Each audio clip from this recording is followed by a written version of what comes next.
Hi, I'm Dr. Death with the Center for Dominance and Control Over People. Critical thinking isn't a pandemic we have to worry about in the future.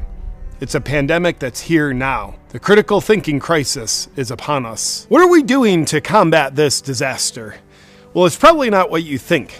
I'll explain the measures we're taking in just a moment.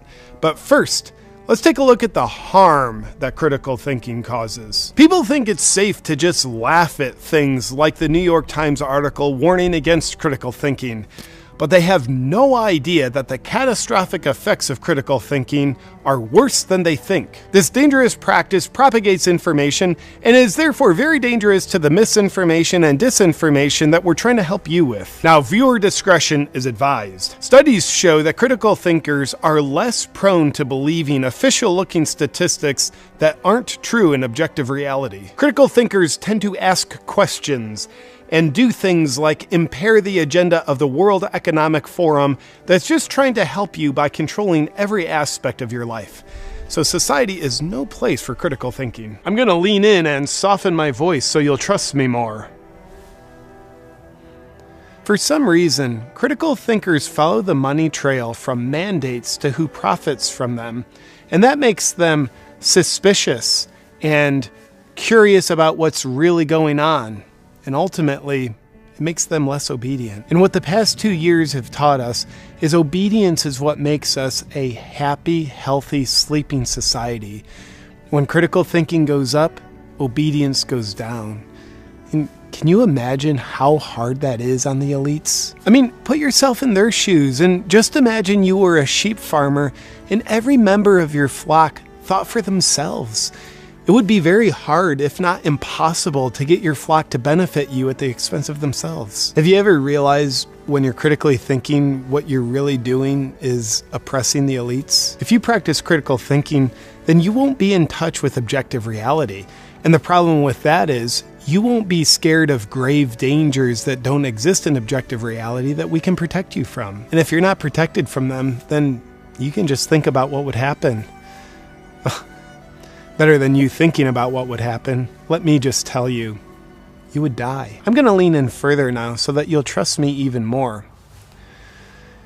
Our top scientists who have been captured by corporate interests have shown that humans aren't even designed to think critically.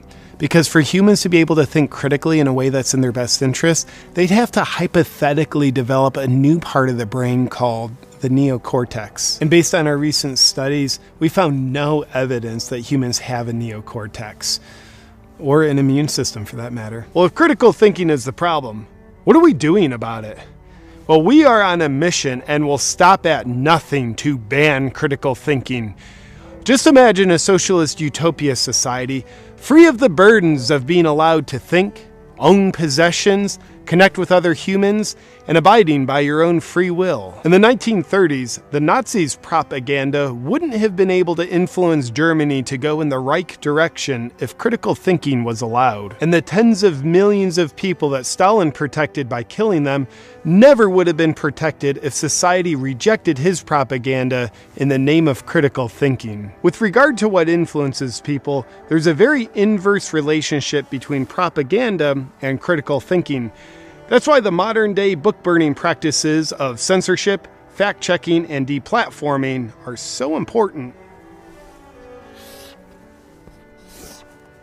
Whenever you feel tempted to think critically, just turn on the news and let one of our useful idiots that we pay place the correct thoughts in your head. It's like if you were a gardener, you wouldn't want to just grow your own vegetables when you could grow someone else's weeds instead. Do you think banning critical thinking is an uphill task that's someone else's responsibility? That's where you're wrong. You can help too. How can you help?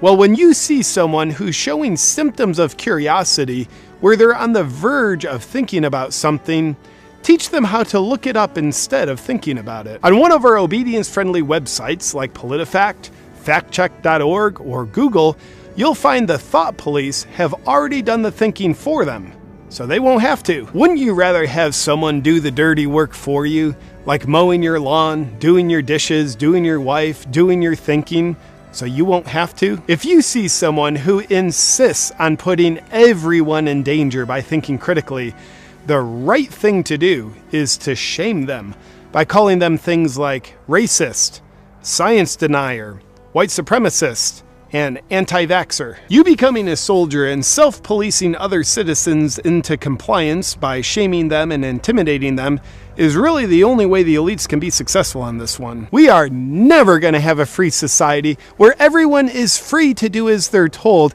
if everyone's still enslaved by their own thinking and therefore free will. And now I'm going to hold this again to look more intelligent and soften my tone from authoritarian to friendly. But with a little help, we can together put an end to critical thinking once and for all and say hello to a beautiful new beginning of complete control and safety that Satan's been wanting for us. Please protect yourself and those around you, and just say no to critical thinking.